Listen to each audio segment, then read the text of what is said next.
membacakan sebuah cerita dengan judul Kita Semua Kisah Asia Tenggara. Ini saya dapatkan dari Kedutaan Besar Australia di Jakarta, ditulis oleh Jackie Friends and Virginia Hooker dan ilustrasinya oleh Mark Wilson. Ceritanya seperti apa?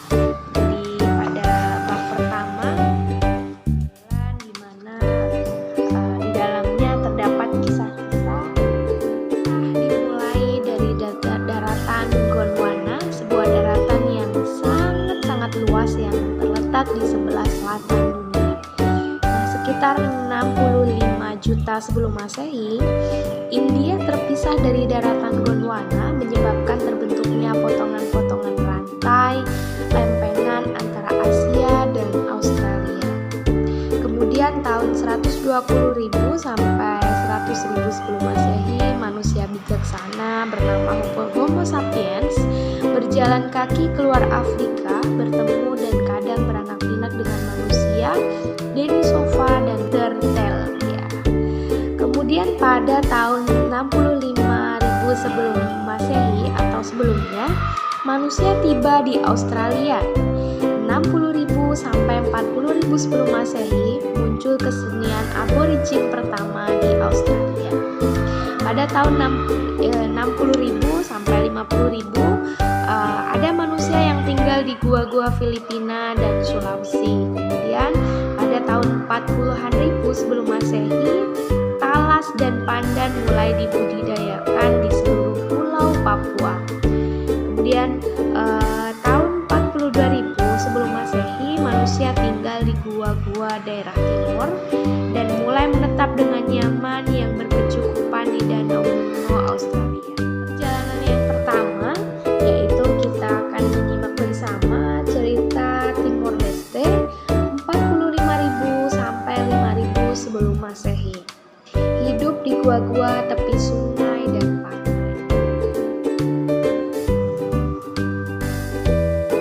Kita melangkah menuju fajar, memandang hari disapu gelombang. Kita kumpulkan kerang, daging tikus kita panggang. Di dalam gua bebatuan, tampak gugusan pulau mengambang berkilauan, tempat birunya awan bertemu birunya daratan. Kita bangun rakit besar untuk ke sana. Dengan kapak batu dalam genggaman, kita mengapung berharap dan bermimpi. Alunan gelombang besar kita tunggangi, angin buritan menjerit-jerit hingga akhirnya ombak pun berdesir di pasir. Lelah, haus, dan terbakar. Di laut kita terdampak. Kita mengukir wajah di bebatuan untuk meneriakkan, "Aku di sini."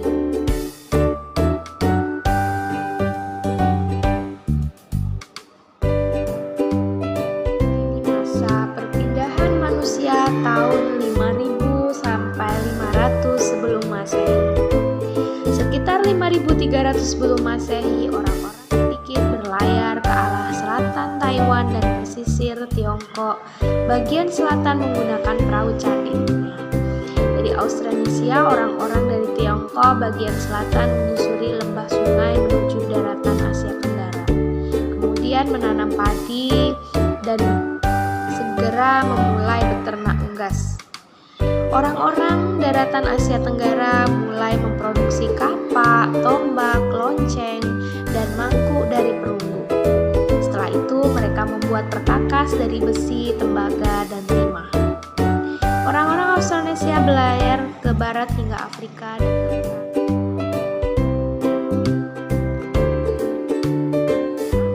Jawa bagian timur tahun 200 sebelum Masehi. Perdagangan dan pertukaran.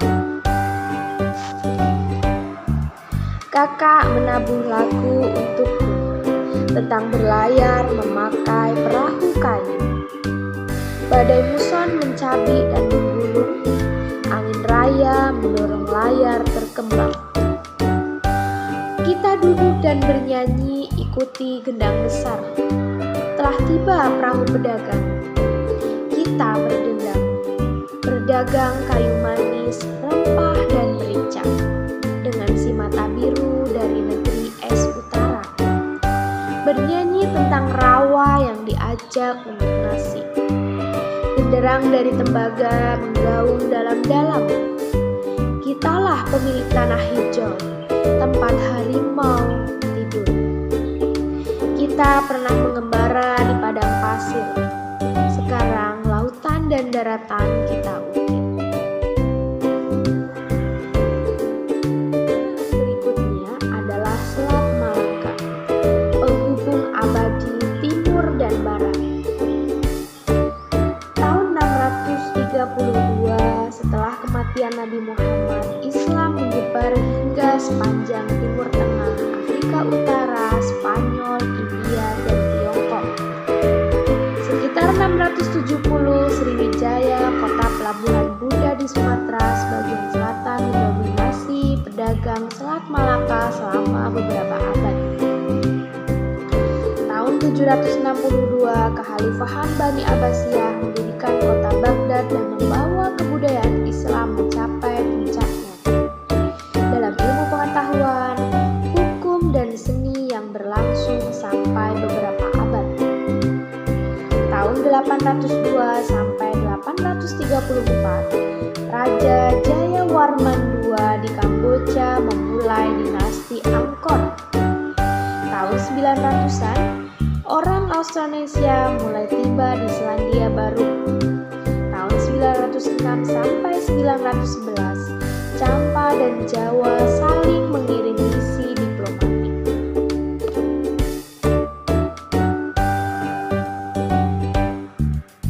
Ribuan prasasti di Campa, Vietnam menyebutkan adanya perdagangan Muslim. Tahun 1001 sampai dengan 1100, dari Vietnam bagian utara meraih kemerdekaan dari Tiongkok. Sawah mulai berkembang secara intensif. Tahun 1002 sampai 1050, Suryawarman I dari Kamboja memperluas wilayah kekuasaan secara besar-besaran dengan pusat pemerintahan di Angkor. Tahun 1024, Gola di India Selatan melancarkan serangannya ke barat ke Sriwijaya. Tahun 1099, Yerusalem jatuh ke tangan Kristen pada Perang Salib. Tahun 1187, Saladin mengambil alih kekuasaan di Yerusalem. Saladin ini maksudnya Saladin lain. Kemudian tahun 1258, serangan kerajaan Mongol menghancurkan Baghdad. Cerita berikutnya mengenai kerajaan Sriwijaya. Abad ke-7 sampai ke-13, kesetiaan pada Buddha dan Raja. Angin menghembuskan kehidupan, tapi angin bisa menggigit kejam.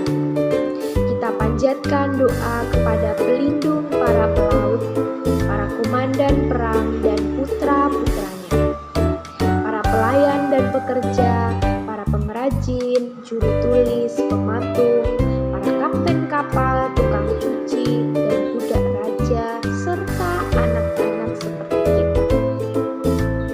Tenangkanlah badai dengan tanganmu. Dengarlah doa yang kita panjatkan padamu. Kembalikan angin pada fajar pagi dan peluk kita dengan angin.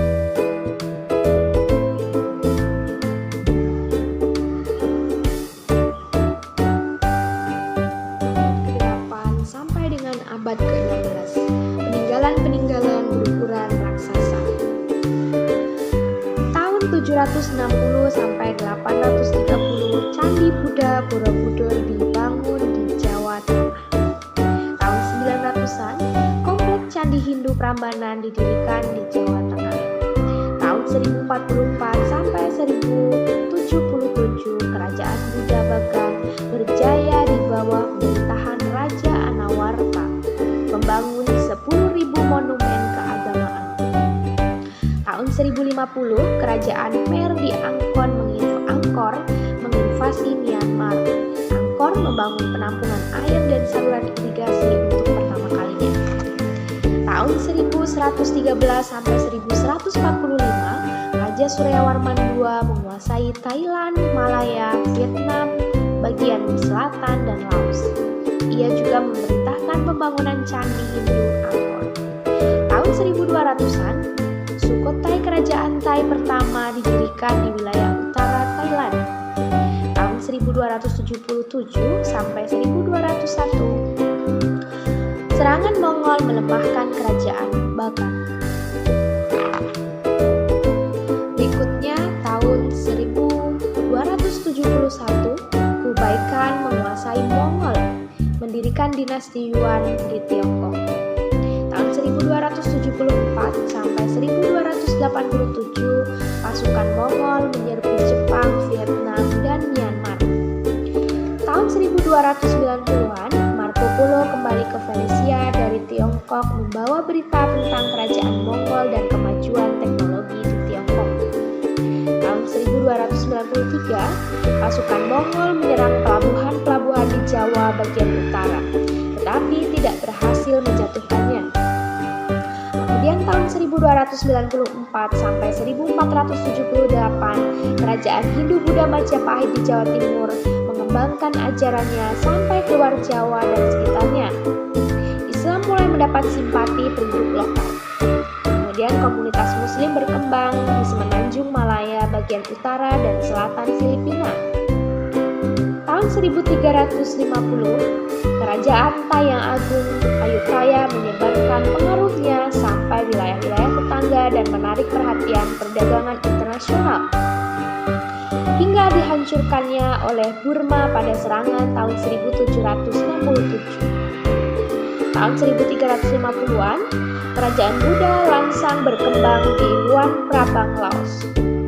Tahun 1388, kerajaan Thai menyerang Angkor menyebabkan keruntuhan Imperium Khmer. Berikutnya cerita sajak mengenai Angkor, candi-candi, dan kota-kota. Tahun 802 sampai 1432. Topi kita jerami, baju mereka sutra. Kita bermandi berkeringat, mereka berpuasa. Ke sawah menanam padi sampai panen, biarpun bilah bambu menyayat kulit. Ketika raja berkelana dan bertempur demi kejayaan, kita di sini merasa lelah, dan lelah. Menjalani hari penuh lumpur, nyamuk, dan beban pikiran. Candi-candi berkilau menjulang, begitu tinggi dan kekar, tampak membebani tanah. Mata mengejar, candi runtuh dan tumbang, hilang emas dan keagungan. Tiada yang abadi, tiada yang abadi.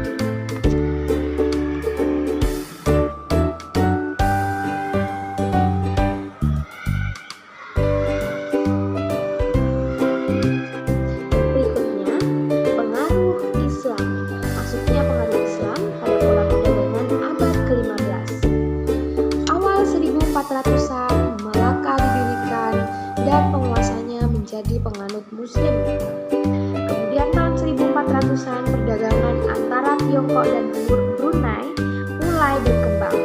Tahun 1409 sampai 1434, Kaisar Ming dari Tiongkok mengirim armada kapal besar-besaran di bawah pimpinan Laksamana Cheng Ho atau Shen He untuk melakukan pelabuhan di Asia Tenggara.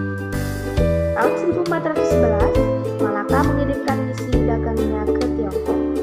Kemudian, Li Loi membebaskan Vietnam dari kekuasaan Tiongkok pada tahun 1428. Sekitar 1450, Kesultanan Islam Tausug berdiri di Filipina bagian selatan. Kaisar Vietnam Lê Thanh Tông menggunakan senjata api seperti pistol dan meriam untuk menguasai antero Vietnam. Tahun 1493, Christopher Columbus kembali ke Eropa dari Amerika Tengah membawa pengetahuan mengenai makanan-makanan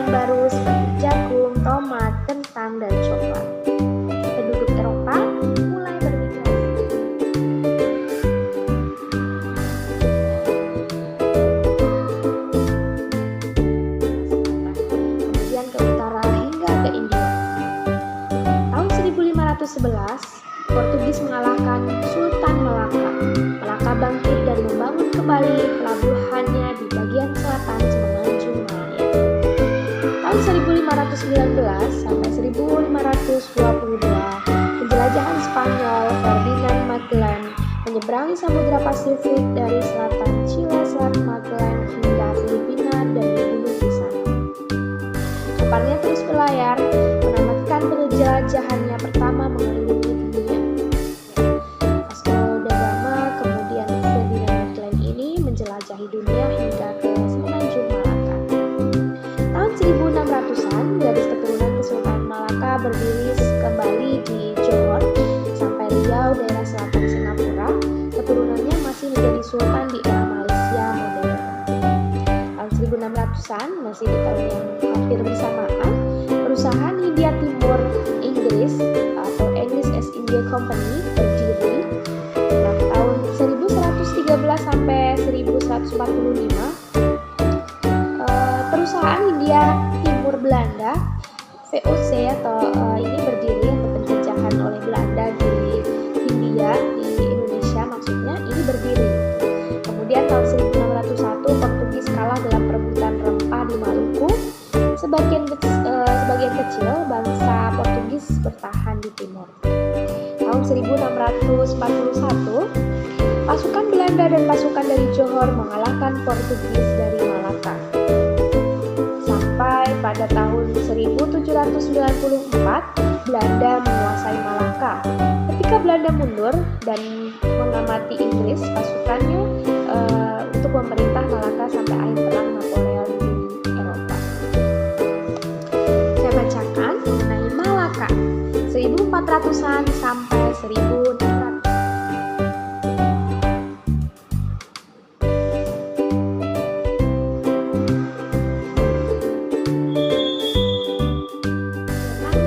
Kepergian bangsa Eropa. Di sini aku di tepi pantai, berharap dirimu kembali. Di sini aku menghitung isi dunia. Ada kain, beras, minyak, dan mutiara. Saya terhampar di dasar samudera. Kapal karam tempat yang mati tak lagi terdengar. Dalam keheningan paus melintasinya. Di sini langit kering kerontang, menunggu angin membawa langit bercucuran. Aku berdoa agar angin berhembus dari kejauhan, uang logam pun berjatuh dari tangkupan. Wah, menarik sekali ya sajak-sajaknya mengenai kisah kita semua dari Asia Tenggara. Banyak sekali sajak-sajak yang menggambarkan kondisi dari Asia Tenggara di berbagai daerah Indonesia, Malaysia, Filipina, dan lain sebagainya yang sajak-sajaknya termuat dalam buku ini. Episode berikutnya